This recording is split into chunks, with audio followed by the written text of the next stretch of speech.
Okay, good evening, everyone. I'm Jonathan Rowson. Welcome to what has to be one of the finest air-conditioned rooms in London. It's great to see you all here. I hope you're sort of ready for love, as it were. We've had a sort of fairly major setback in that about 90 minutes ago. I heard that Professor Simon Ray is not very well and couldn't make it tonight. So we had to quite quickly find our feet and figure out how we would go forth. Before we proceed with the substantive amount, please turn your phones to silent. Do tweet if you're so inclined. The hashtag is RSA loves. We tried RSA love initially, but we find all sorts of stuff come up then, as you find if you want to look at that. So RSA loves plural. This event is the penultimate event in our series of talks and debates about spirituality in the 21st century. I'm curious, actually, how many people came here knowing this was partly about spirituality, and how many came just about love? Initially, partly about spirituality?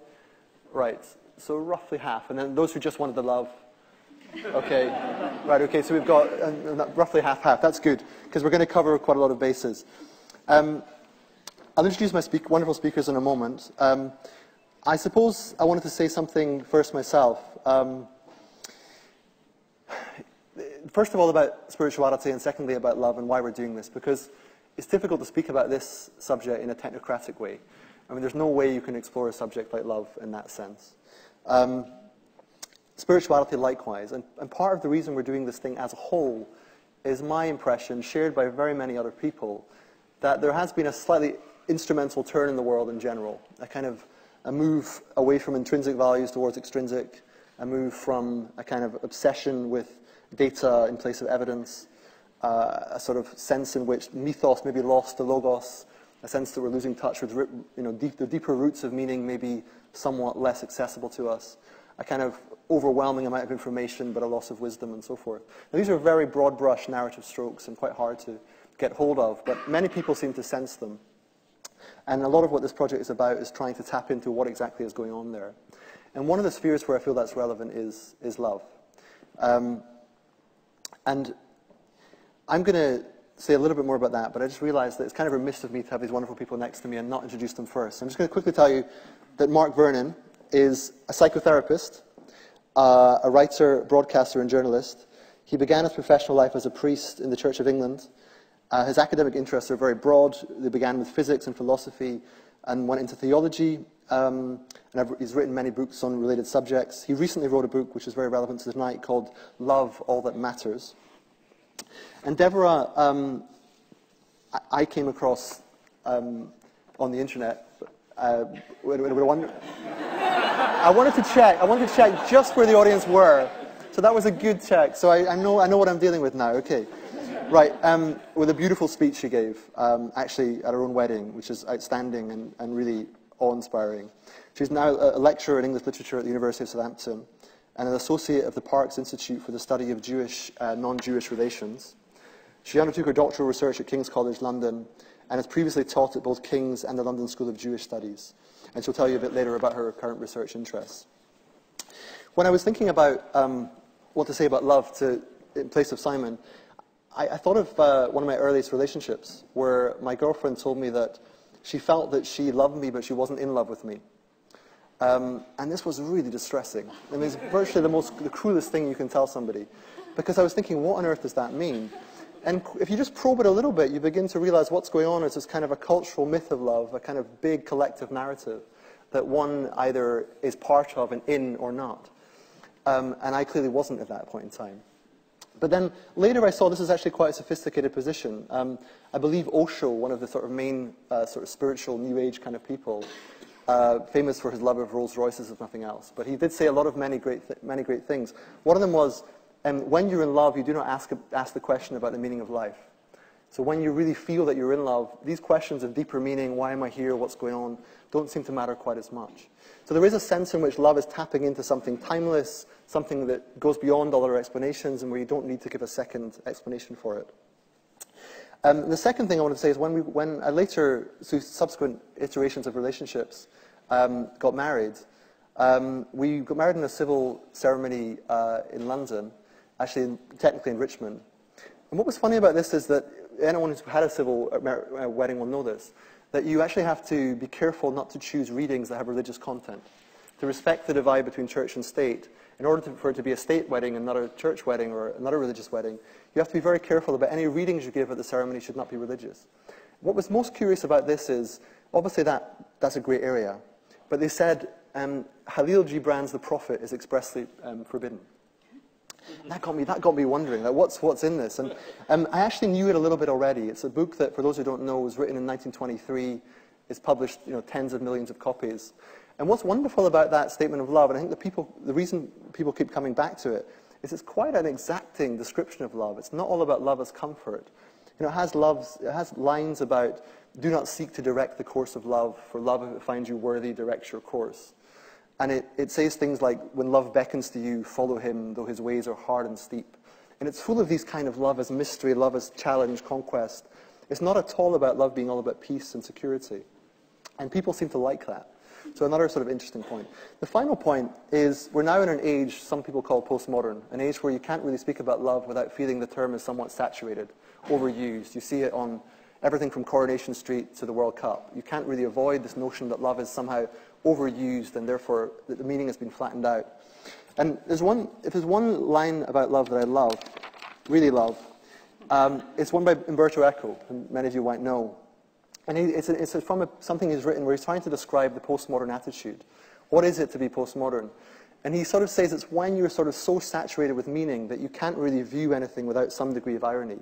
And he talks about love in this context. He says, I think of the postmodern attitude as that of a man who loves a very cultivated woman and knows he cannot say to her, I love you madly, because he knows that she knows, and that she knows that he knows, that these words have already been written by Barbara Cartland. Still, there is a solution, he says. He can say, as Barbara Cartland would put it, I love you madly. So that's kind of where we are, a problem with love being kind of saturated, love not quite knowing what to mean. And in the context of spirituality, there's those issues of love's depth and love's richness and love's complexity that we want to try and tease out tonight. So we're going to do that with two great speakers and open up the questions for about half an hour at the end. We'll probably end at 7 this evening because Simon's not here, but we'll see how it goes. And initially, I'd like to introduce Mark Vernon.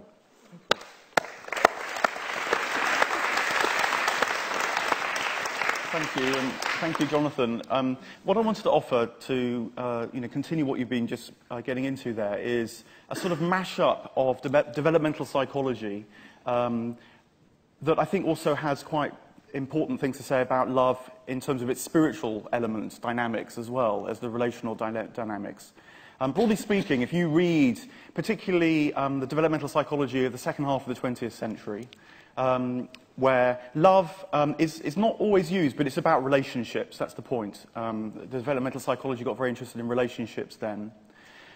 You can sort of discover or discern, broadly speaking, sort of 4 positions, I think, in relation to our development in terms of relationships. The first 3 are relatively uncontroversial, but the 4th is the one where the spiritual element becomes explicit. And so would be more controversial in terms of empirical psychology and things, certainly. But broadly speaking, although people cut it up in various different ways and all that, I think there are sort of 4. And the point about these positions is that we tend to come across them through our life, beginning from when we were born, and we negotiate them for the first time through chronologically, you might say. But then also there's a sort of a sense in which once you've gone through one position, it's there for you to access, to negotiate subsequently in life too. So they're synchronic and diachronic, to use technical language.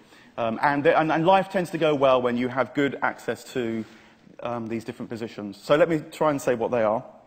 The first one is broadly narcissistic in character. This is the young newborn child, desperate for its survival, you might say.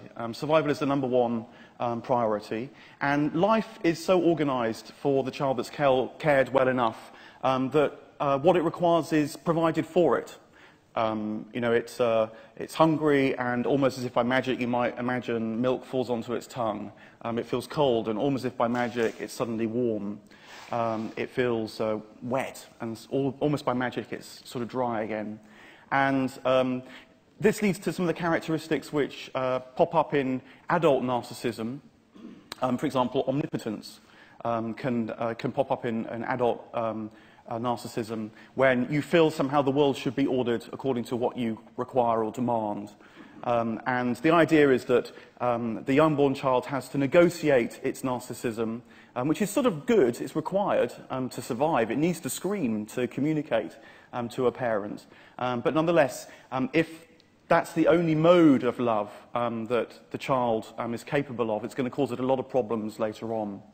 So there's a kind of good narcissism, you might say, when you love yourself enough to get over yourself. You can feel comfortable in your own skin, and often, because this is very early developmentally, it often is a very embodied kind of experience.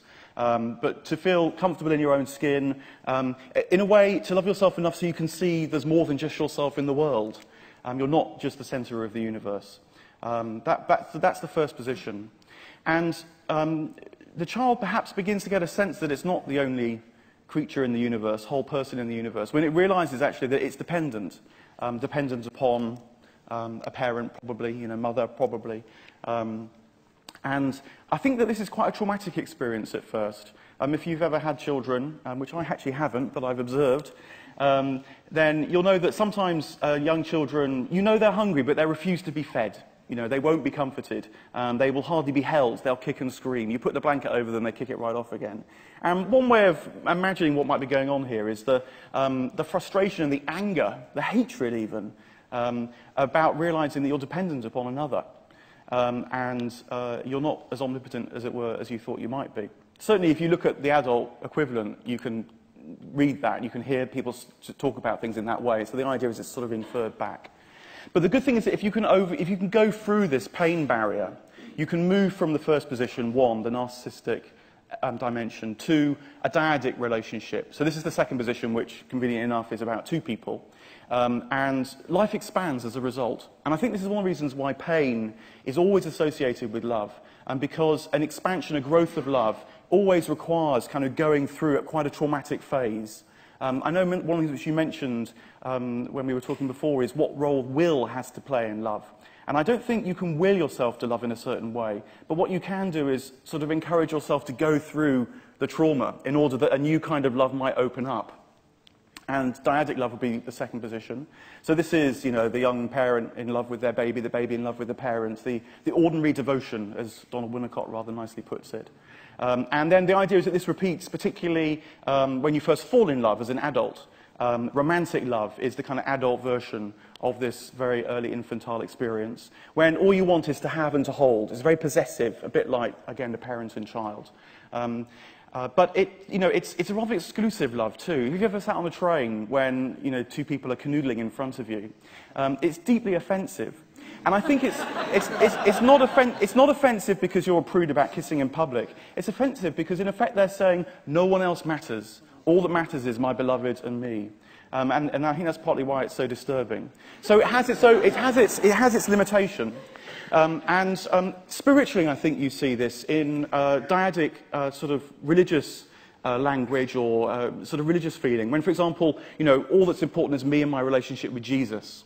Or all that's important is me and doing my mindfulness meditation. It's like the whole of your spiritual life, as it were, depends upon owning or possessing this one either capacity or relationship. Now, in a way, there's nothing wrong with that. We all fall in love, and maybe that's one of the things which your first girlfriend didn't say. She was looking for something a bit more sort of a third or fourth stage rather than the second stage, which you need, I think, to kind of to have these kind of erotic relationships.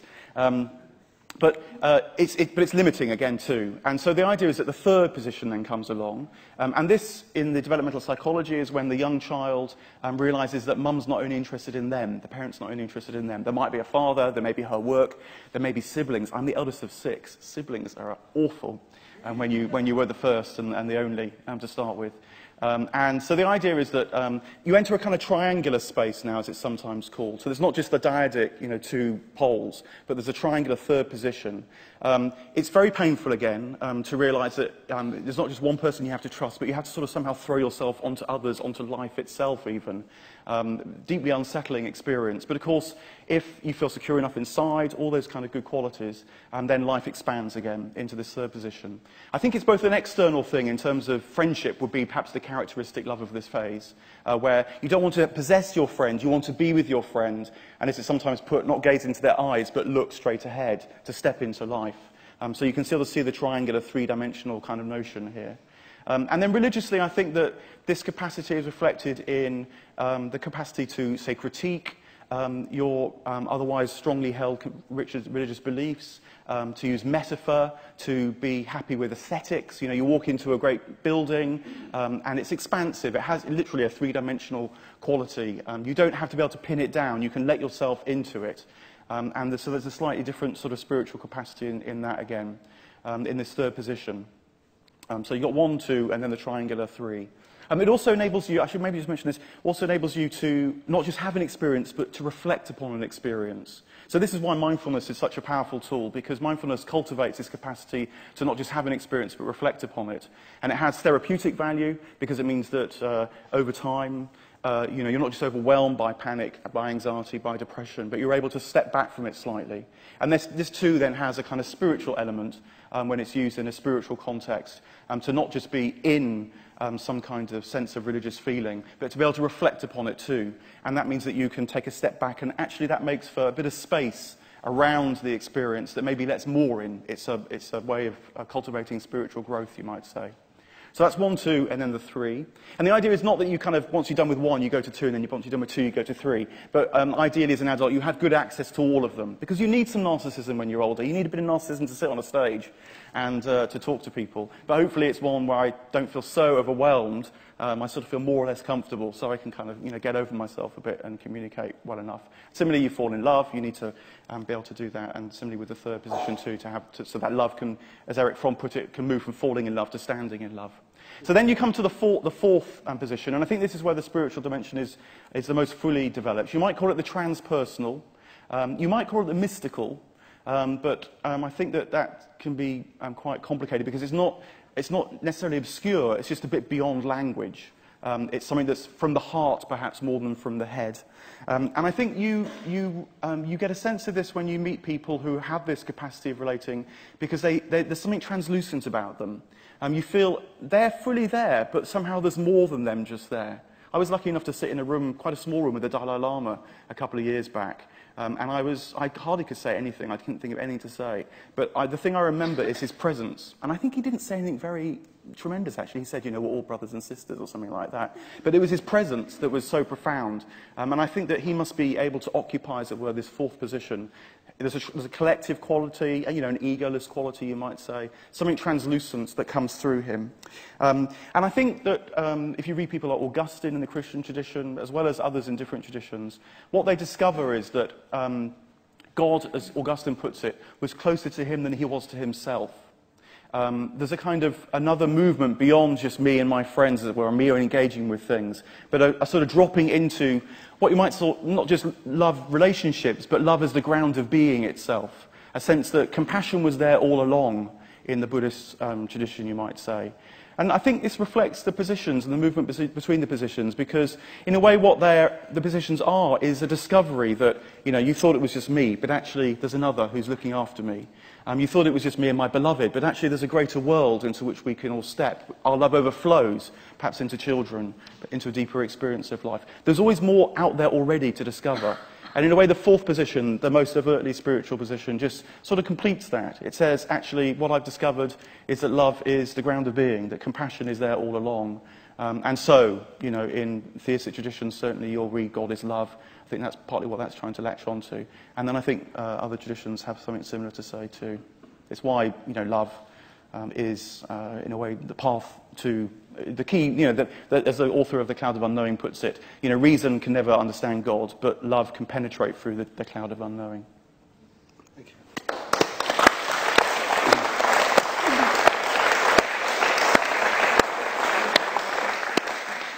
Okay.